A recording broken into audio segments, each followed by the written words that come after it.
Definitely not the starters. You're on the End of the Bench podcast from 100.7 The Score.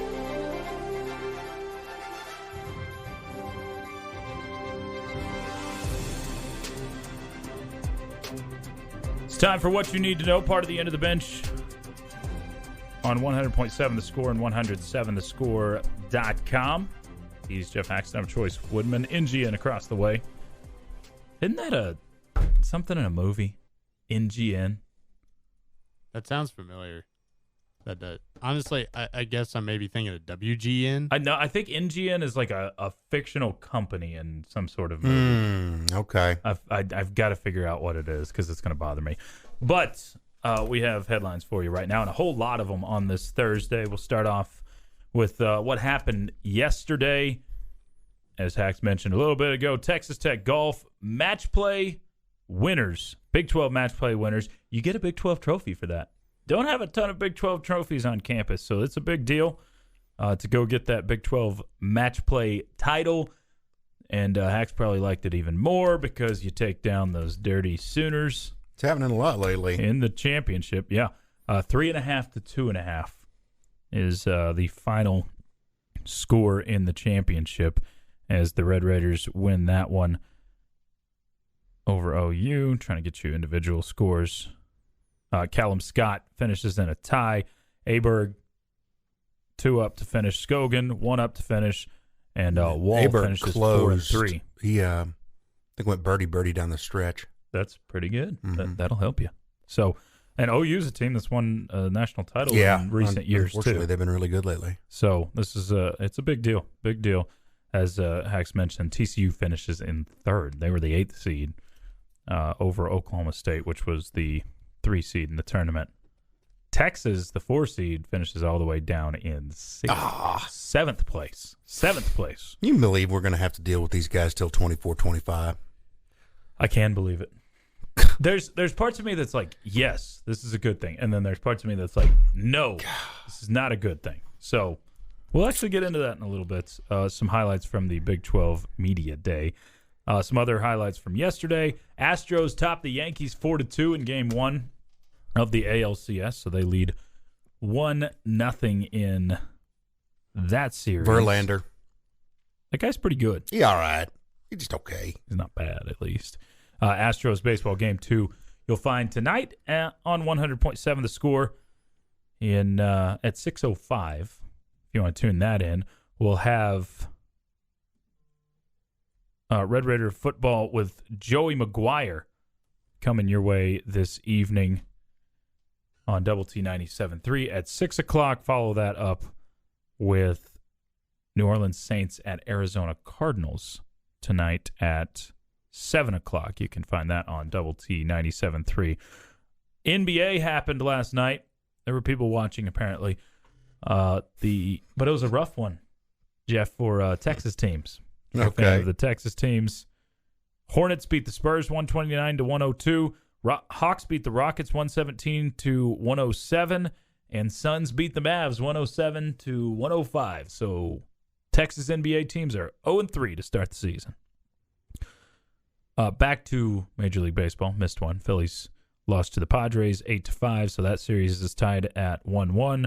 Also happening last night. Texas Tech volleyball played against number 14 Baylor.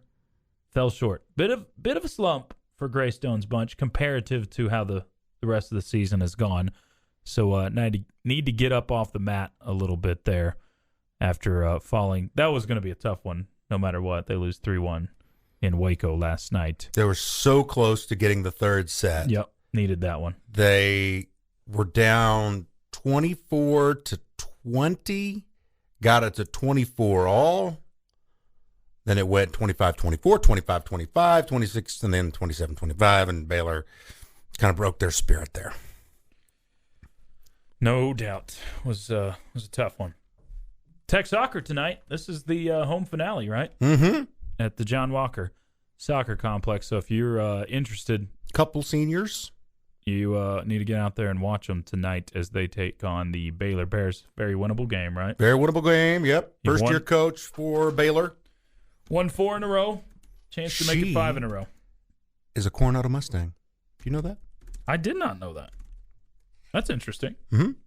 She grew up in Lubbock and then left Lubbock and went to North Texas to play soccer. She's been the coach at DBU, I think, for 12 years. Now she's the coach at Baylor.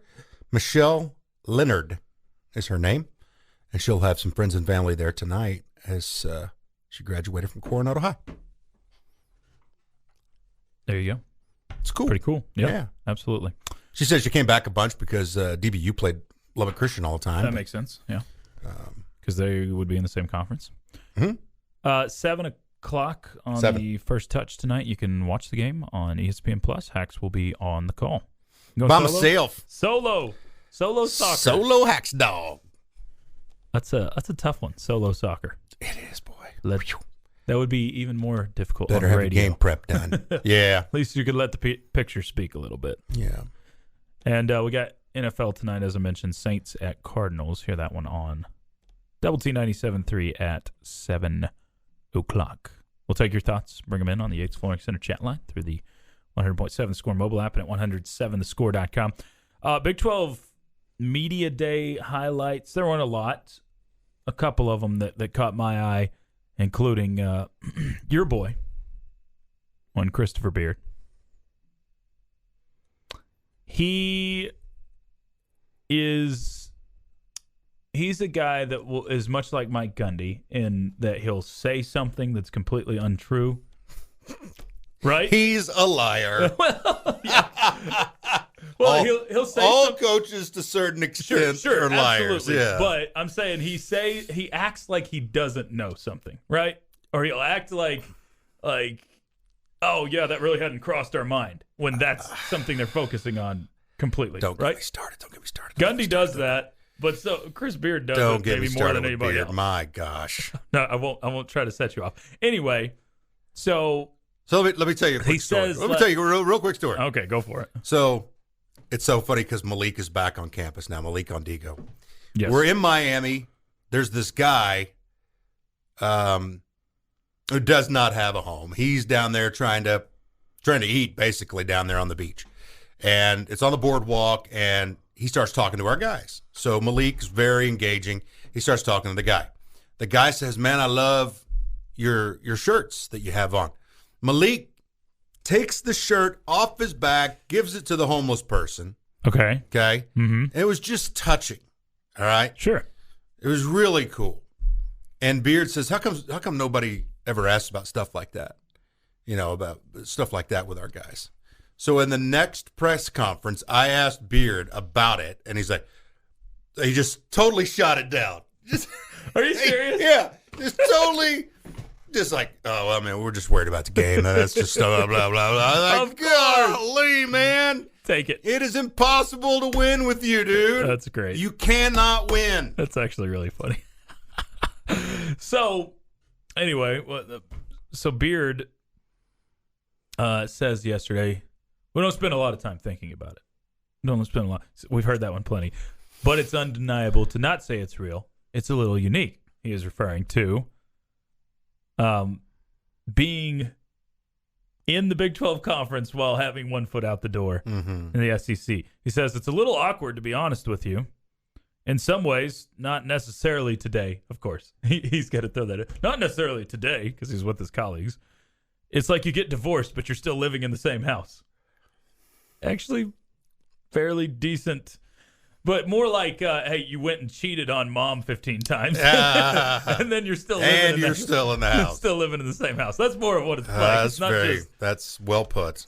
Yeah, it's you're divorced, but it was also your fault that you're divorced. Your fault. You caused the divorce. Yeah. So it was it was interesting because he was asked about that. You know, he would be. And I hope that he gets treated, not he, or sure he, but the Longhorns and the Sooners get treated as rough as it gets when they go into any arena. And not just in Texas Tech, not just in Lubbock, because he will, but I hope every basketball arena, it's more intimate environments. It's closer to the action. I feel like you can really let the Longhorns, really let the Sooners feel it. And I think there is kind of that brotherhood alliance among the remaining schools in the Big 12. And I think you may see it, the hate. I think you may see the hatred towards those two teams a little more pungent. I think it'll be there a little bit more in basketball. Stings the nostrils. Yeah, I think it's pungent. Smells like Sex Panther. Smells like Indian food in a diaper. Gosh, 0 to 100, man.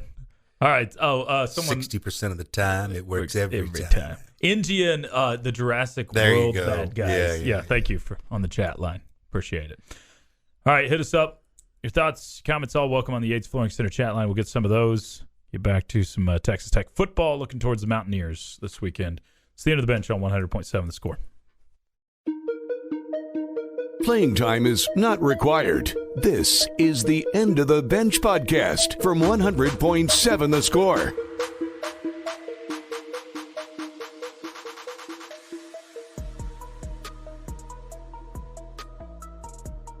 Thanks for joining us on this Thursday, listening to the End of the Bench on 100.7 The Score and 107thescore.com. He's Geoff Haxton. I'm Chois Woodman. And we head now to the Benchmark Hotline, where we're glad to be joined by newly crowned Big 12 champion head coach Greg Sands. Coach, congrats on the Big 12 title. Do you get to I know a lot of coaches do like a 24-hour rule and stuff, but do you get to enjoy this one a little longer since it wraps up the fall season?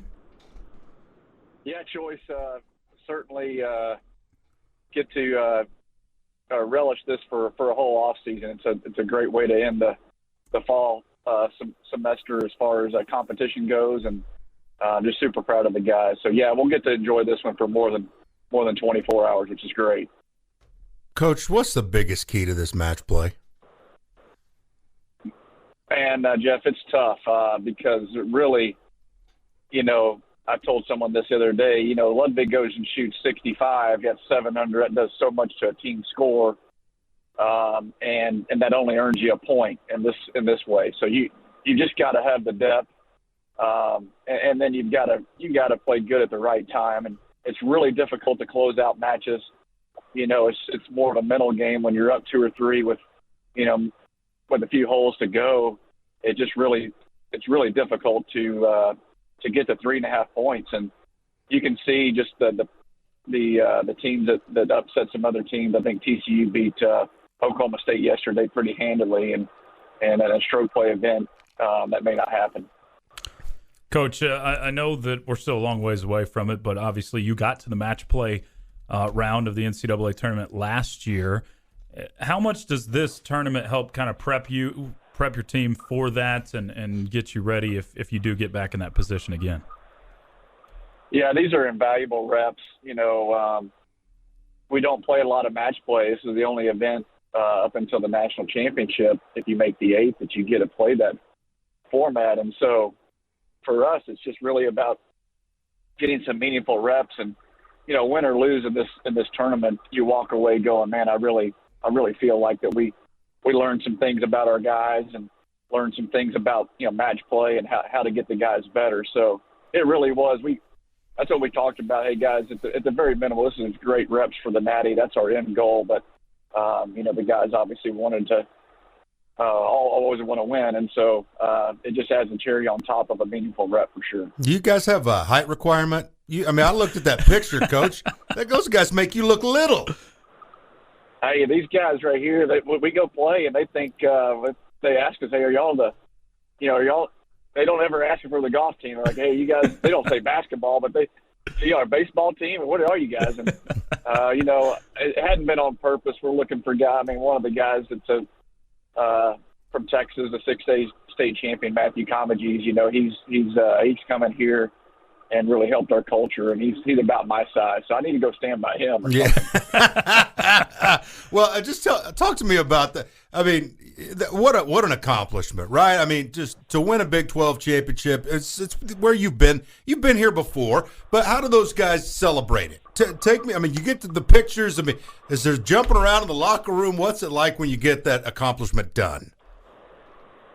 Yeah, it's there's some pretty intimate moments, as far as, what's said, you get a kid like Jack Wall who who believed in us. And when we recruited him, I told him yesterday, I looked at him and go, hey, man, thanks for believing in us and coming and joining us. And he looks at me and goes, hey, thanks for believing in me. You know, you have those moments where it's just validation of what you're doing with your clubhouse, your culture. And you know, those things will last forever. And, you know, I know those guys are going to celebrate a little bit more. That's their own time, but it's really good to see those guys work hard and get paid off. You know, a lot of times in our game, you go play in events and there's 15 teams. You got to be better than all 14, and you don't win a lot of things. And so when you do in our game, you got to let those guys have a little fun and understand that hey, we work hard. Let's play hard and love each other hard. And we did that last night, and there were some great moments. We missed our flight, which was a great way to miss the flight. So we ended up staying one more night, and so yeah, it was a lot of good times and a lot of good moments and conversations that happened last night that'll carry us through the off season into the spring. So college golf is so strange because you have a season in the fall that counts just as much as it does in the spring, and then you basically have an off season right in the middle. So what does that off season look like, especially when the weather isn't always conducive to just get out and go golf? Yeah, we really we got some guys that need to take some breaks. You know, Ludwig and Callum have been playing a lot of meaningful golf, starting with last year in the spring. Summer's a big time to go play amateur golf, so those guys were selected for every big tournament that they need to go play in to keep their ranking up. So those guys played all last year for us in the spring, all summer for their countries and for their own sake and their amateur rankings, and then they roll right into the fall and playing a lot of meaningful golf. So you could tell they didn't have much in the tank, and we were asking for a lot, especially this match play deal you're playing. You know, we played 36, 18, 36 in 3 days, and so those two guys in particular need a break. But there's other young guys who may not be playing every week that need to go play in some tournaments in Arizona, Florida, scrape and claw and try to go get better and close the gap because they're not playing every week. Well, Coach, I know the next one you've got is in Hawaii, which you guys play every time around in February. Do you ever get wife and kids that are asking to tag along for some of these trips? Yeah, I've taken all four of my kids when they turned 13 on that trip. Awesome. And it's kind of become a tradition. I shouldn't say all four. I got one that's still 10, so he's got 3 more years. But my son, who's already a sophomore tech, he went. My daughter's gone, and then my 14-year-old, he was supposed to go, but we had COVID, so he went to another trip with us. So we may have to let him go this year anyway. But yeah, it's been a tradition to try to find some places where they can come with the team, and I try to save up my miles so I can afford to have a kid come along with me. Absolutely. Coach, we're really proud of you, man. Appreciate the time. Go enjoy the championship. Appreciate you guys. Thank you. Absolutely. That's Coach Greg Sands on the Benchmark Hotline. Awesome stuff as usual. Awesome to bring home a Big 12 title for Texas Tech, and I don't think they're done. This is and I was going to ask this, but I kind of asked it the last time we had him on about just the skill level of Aberg. I really think he could go play. I think, right now he can go make millions, multiple millions of dollars to go play on the Live Tour if he wanted. He could. I mean, he's the number one amateur in the world. I mean, that comes with a lot, and I'm sure they have come knocking up to this point. So I hope you're able to hold on to him through the end of the spring season. Then we get to go see him competing in some major tournaments and in pro golf. Personally, hopefully it's a PGA Tour, but we'll see what that looks like. So thanks, Coach Sands, and good stuff as always. Brooklyn says Coach Sands is the GOAT. Yeah, I've said this before, but he's the most underrated coach on campus. Just because golf is a sport you don't really get to see. It's not like there's home games to go watch for golf, really, unless it's a year you're hosting something, which doesn't happen super often. So get to kind of pay attention to that from afar. And fortunately, you're finally starting to see some of these picked up by the Golf Channel and getting to where you can actually watch some college golf on television. And hopefully we'll get to see some of that with the tournaments in the spring. All right, back to some more of your thoughts from the Yates Flooring Center chat line. Someone says, as I've lost it, Michael says Group 1 was clearly the winner. Butterfinger in the third round. I think Butterfinger is one of my favorites. It is. So that's the one you probably stole from me that I wanted the most. Draft lists are harder to pick from than just your favorites. It's my favorite candies were spread out in each group, and the bottom 2 rounds were all pretty much garbage. Oh. Captain Obvious. Oh, hey. Garbage. Hey. I got the Heath bar. Almond Joy is not steal. garbage. Heath bar 6th round is a steal. I love Heath bar. It's so good. Heath and Score. Don't forget Score. Score. Have you had a 0? I've had a 0. Those are good. Those are white chocolate though, right? I think a 0. Oh, we picked up the lead. Dang it.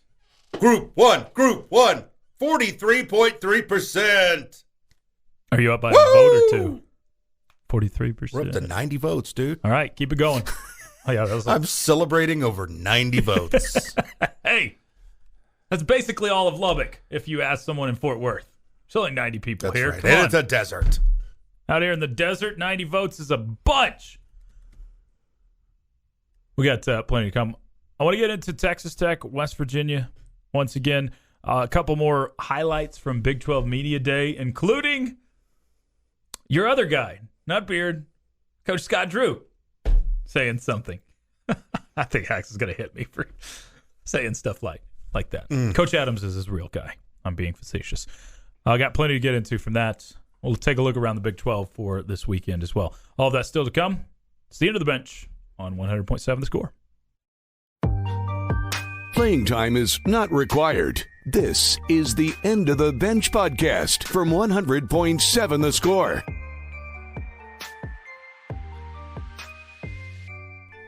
On to hour number 2, you're listening to the End of the Bench on 100.7 The Score, 107thescore.com, and the 100.7 The Score mobile app.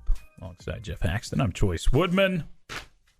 Got new guy Nate across the way taking care of us. Keep hitting us up. Thoughts, comments, questions, hopes, dreams. I'll welcome on the Yates Flooring Center chat line. 3 years ago, yesterday, the Sooner Schooner tipped over. Wipe out. What an omen. 3 years later. I think most were hoping it would be an omen that year, but the Sooners stink right now. That's a great transition to look around the Big 12. Hack, see what's going on this coming weekend. Any game outside of Tech or OSU, obviously. Those are your two main.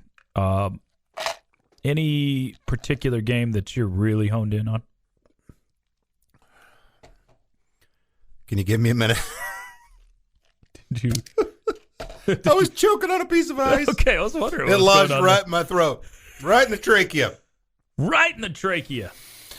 Oh, jeez. You okay over there? Yeah, I'm fine. Okay, what was your question? Big 12 games this weekend. You got Well, 4 of them. K-State, TCU, That's got to be way up there. Yeah. Clash of styles. See if Sonny can stay undefeated. Lots of K-State purple. wins. They're in the driver's seat, along with TCU. By the way, we gave K-State a hard time over Tulane. Shouldn't have done that. Green waiver in top 25. Okay? So that thing And they beat Houston, too. is a completely different animal weeks after it happened. But we gave K-State a hard time. Didn't know Tulane was Right you are. Right you are. a team that's that belongs in the top 25. So looking at that one.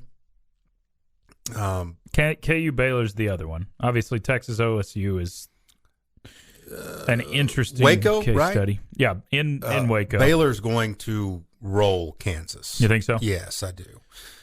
Baylor back-to-back losses, fallen from grace, fallen out of the top 25, want to show everybody that they belong, and at home with Kansas, they're going to take care of the Jayhawks. That is the largest line in the Big 12. What is it? 9.5 currently. Okay, that's about right. Over-under is only 58. You surprised at that? Because I am. With Kansas, you point to offense. Kansas scored, 40-something against OU? I know a lot of it was 42 against OU, and then Baylor just gave up 40 to West Virginia last weekend. Yeah, that seems really low. 58 seems low. Usually usually Vegas knows something, but I feel like if there's a lock on anything in the Big 12 this week, that might be it. Over 58 in the Baylor-Kansas game. Feels low to me. Feels like a 38-28 type situation. Okay. And that would That would be take you over. Over, yes. You made me think. Oh, no. Numbers. no. Oh, numbers, no. The Tech West Virginia game is your highest over-under this week. Yeah, there's going to be points. Yeah. 6.5 in favor of Tech is the same number as 6.5 in favor of Texas currently on the road, but 65.5. Pretty big over-under there. I don't know. I feel like most people are expecting, based off of one game they saw with Barron Morton, the offense moved.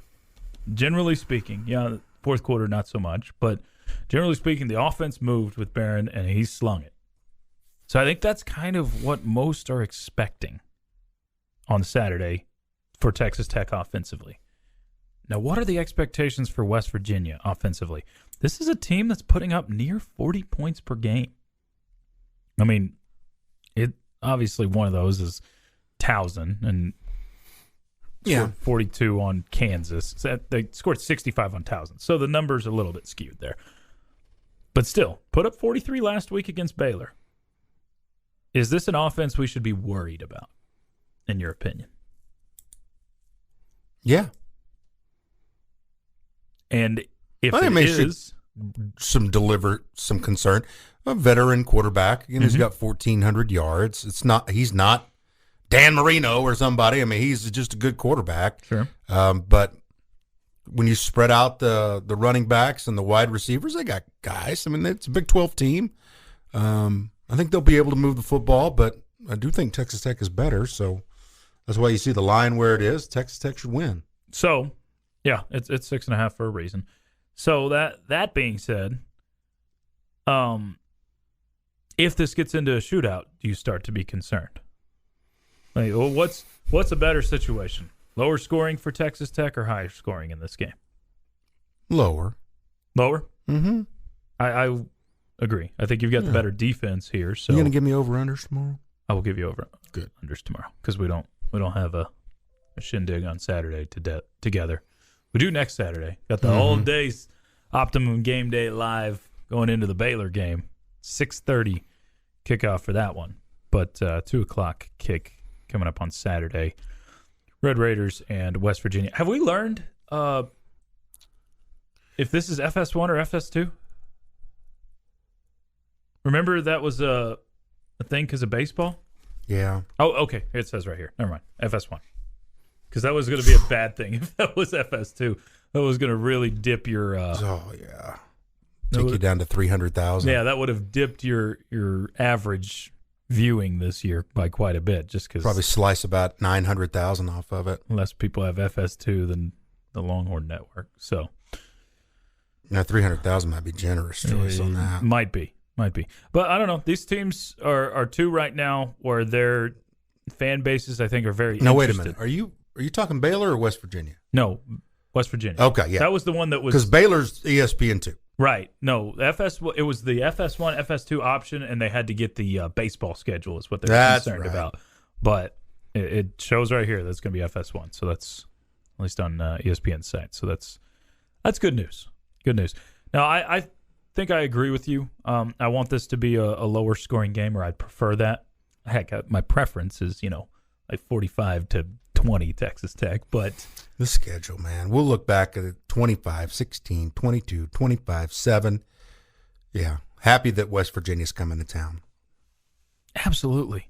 I mean, I definitely, as a fan, I am. Like, it's just kind of a load off the shoulders. It's like, finally.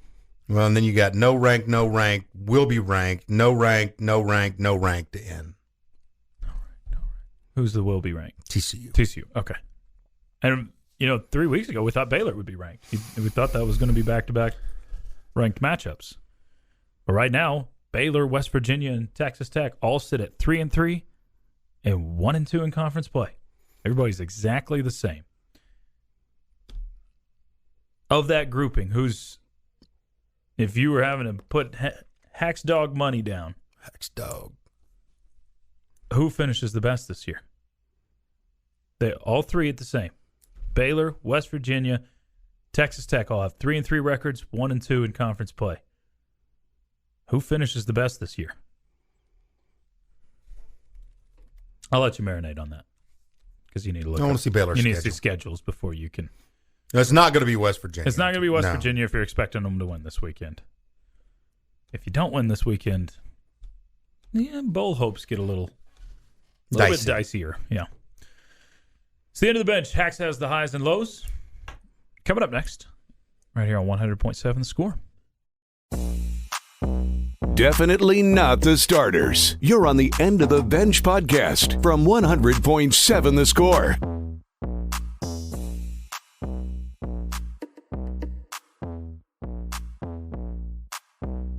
It's time for a few headlines. What you need to know, part of the End of the Bench on 100.7 The Score, 107thescore.com. He is Geoff Haxton. I'm Chois Woodman.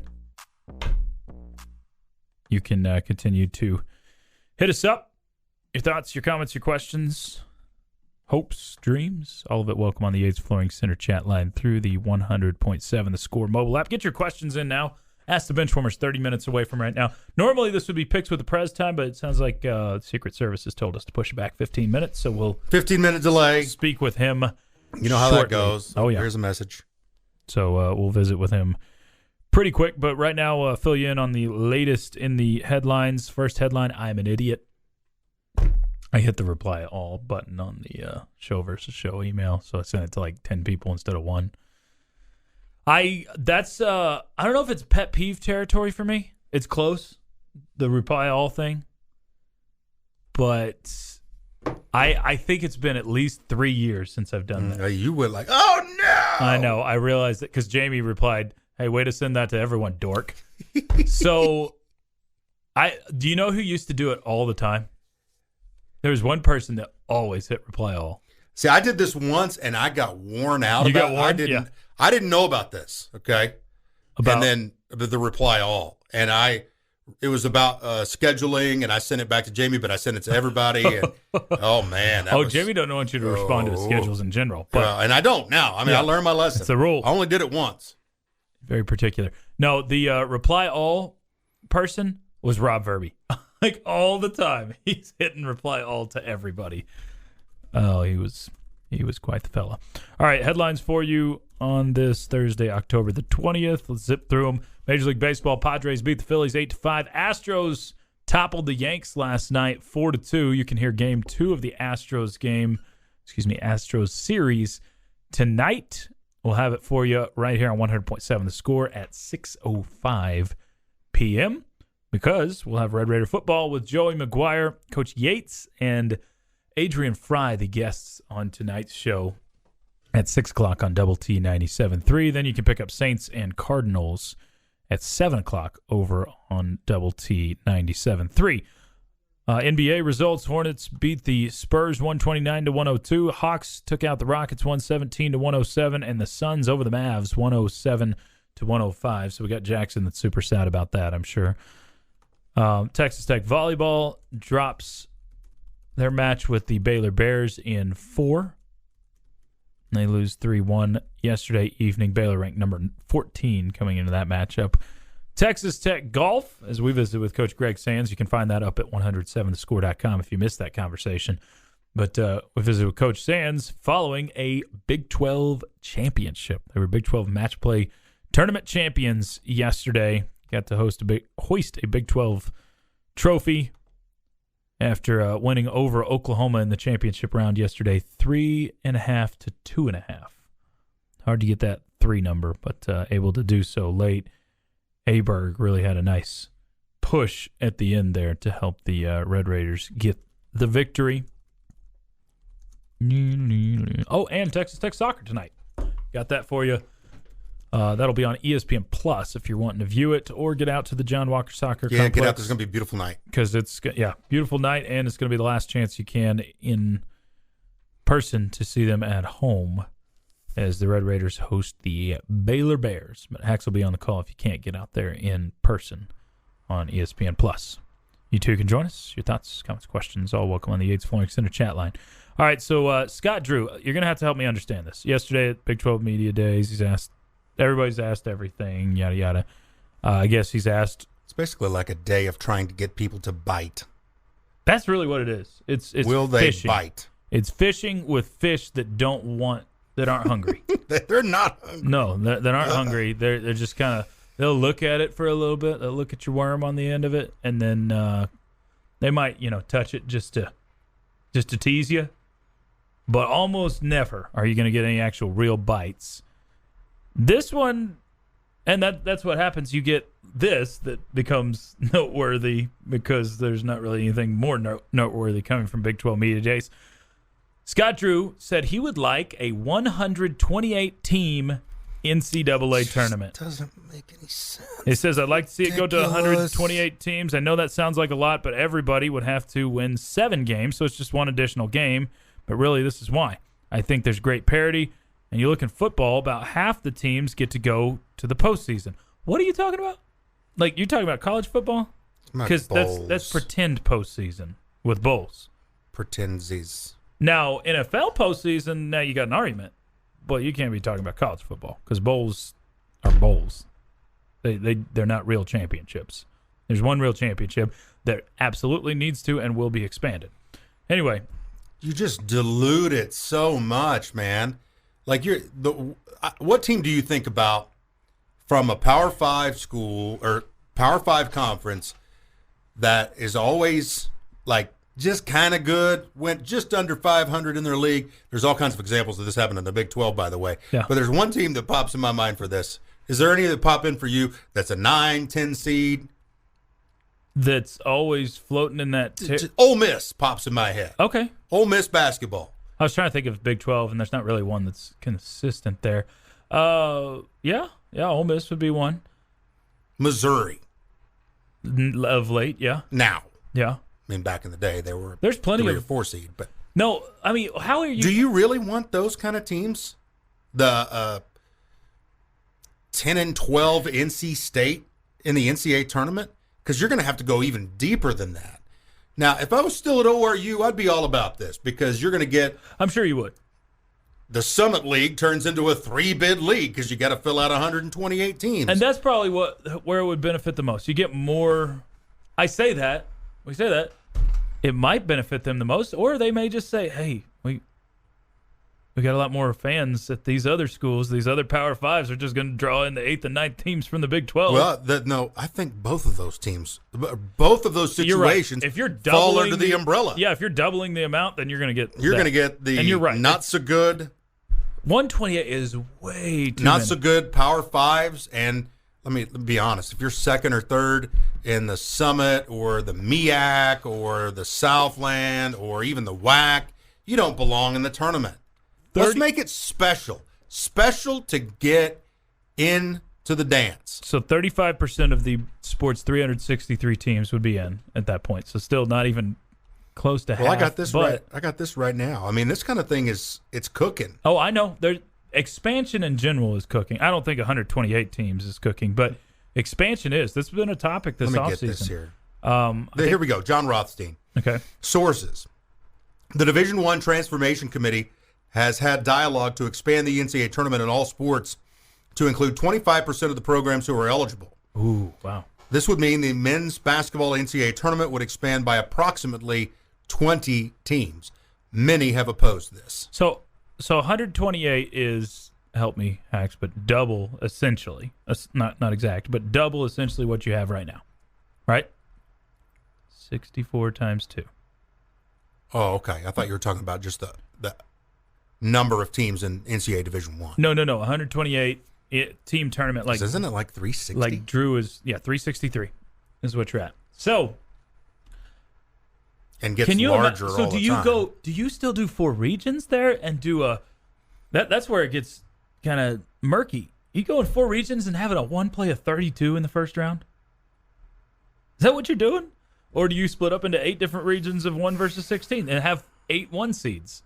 I may be closed-minded and get off my lawn, but it's perfect the way it is. I don't think you're going to find a more perfect postseason. Just don't dilute it, man.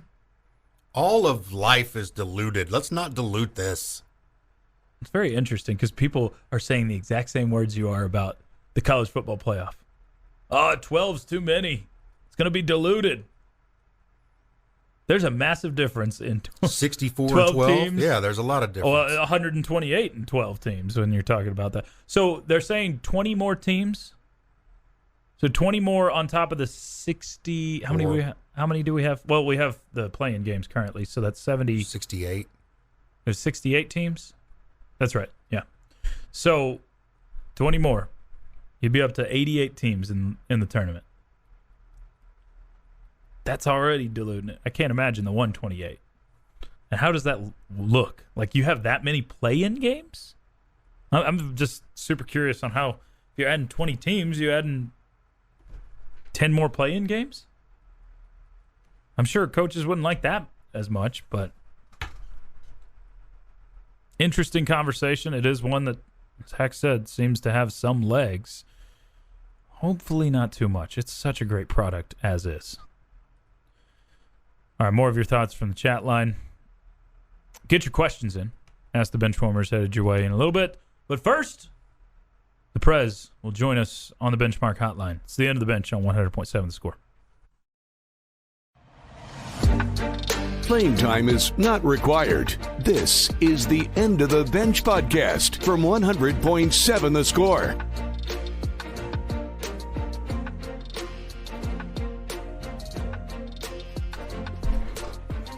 Thanks so much for making us part of your Thursday. Got about 30 more minutes with the End of the Bench here on 100.7 Score and 107thescore.com. Alongside Geoff Haxton, I'm Chois Woodman, Jackson across the way. And to the Benchmark Hotline we go.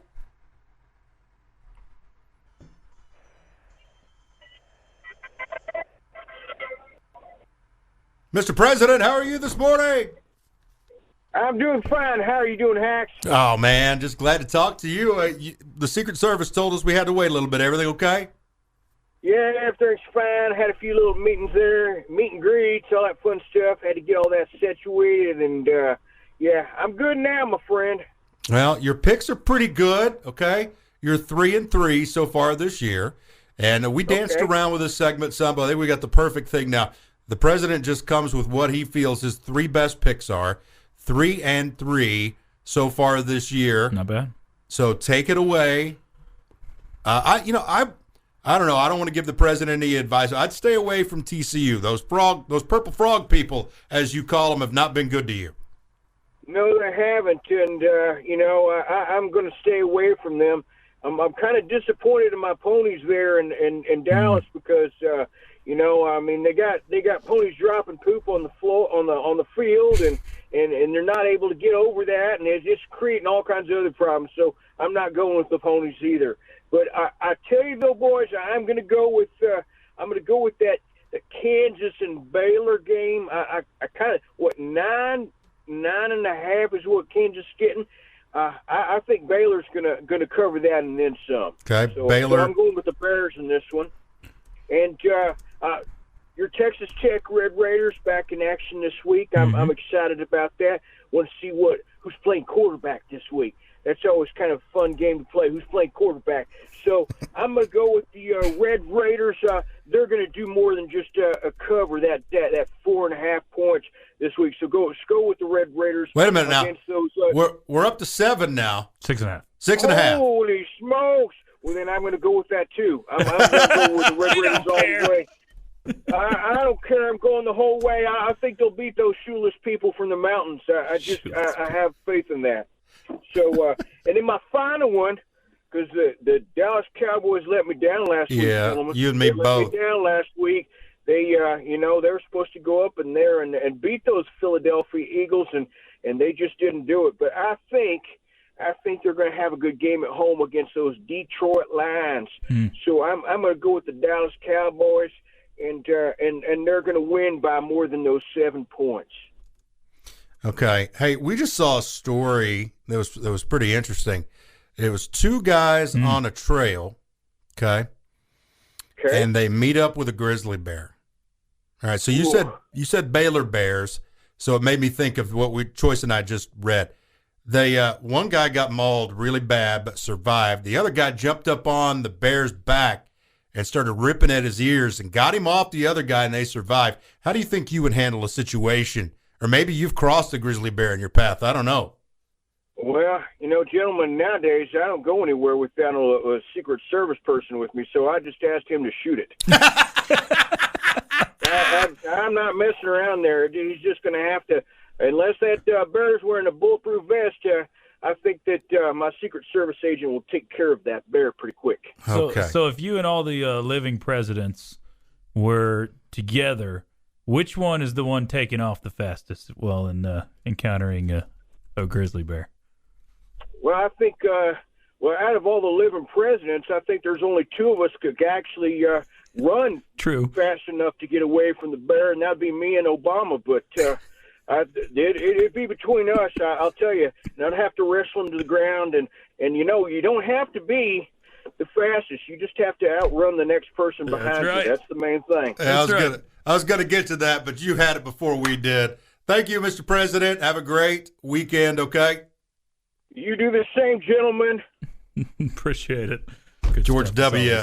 Dub. I knew he was going to go to that. Oh, that's folksy enough. You know what's you don't have to be faster than the bear.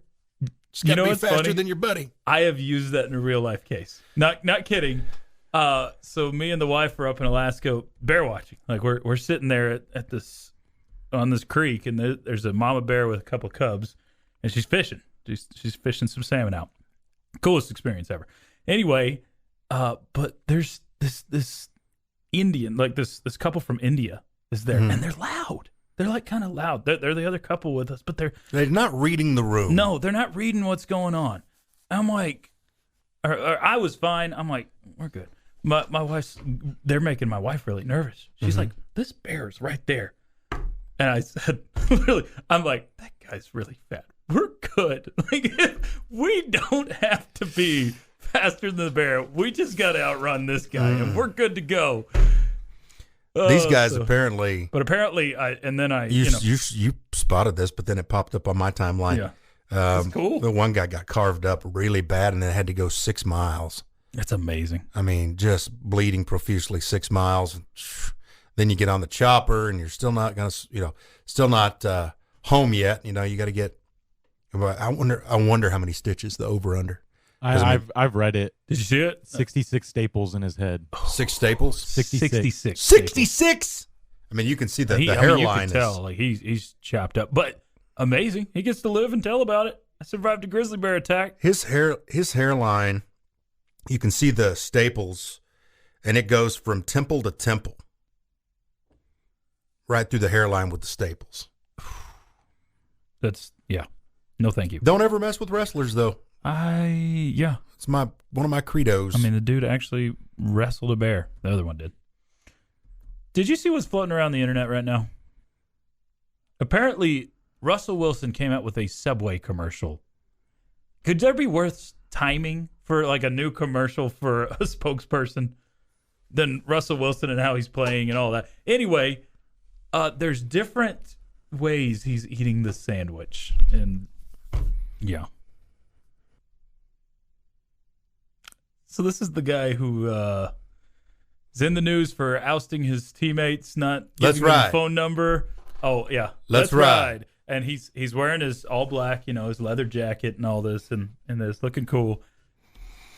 This commercial goes over great if he's 5-1 right now, but he is getting trashed for being dangerous today. It's if you haven't watched it, I'd advise you to do so because the video portion's a little better. All right, real quick, we got a few moments left. Most expensive beer in the NBA. Priciest beer. Any guesses? Oh, $35. $35? Not quite. $17 is number one. And that's San Francisco, Boston. So, Warriors and Celtics. $17 for 16 ounces. Not just a lot. Denver Nuggets are next on the list, followed by the New York Knickerbockers, Pelicans, and Dallas Mavericks. $12 a beer for a Mavericks game. Way to go, Jackson. Way to keep supporting them. On the other end, bargain prices. Think of places people don't want to go watch a basketball game.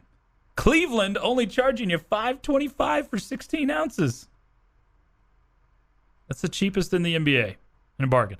Oklahoma City Thunder are next. $6 for 16 ounces. Whoa. That's a bargain. Yeah, $5.25 for the Cavs, $6 for the Thunder. Slightly cheaper than the Pistons, Hawks, and Pacers, who are just over $7. So there you go. If you're basing your NBA viewing in person by beer prices, avoid the Warriors, Celtics, Nuggets, Knicks, Nets, Pelicans, and Mavs. Go to Cleveland or Oklahoma City. Also a correlation with how those teams are doing. Maybe. It's the end of the bench. Ask the bench warmers. Coming up next. We got a few questions in already. Keep getting them in. Yates Flooring Center chat line through the 100.7 The Score mobile app. It's the end of the bench on 100.7 The Score. This has been the End of the Bench podcast from 100.7 The Score. Go to 107thescore.com for more from the Double T Sports Network.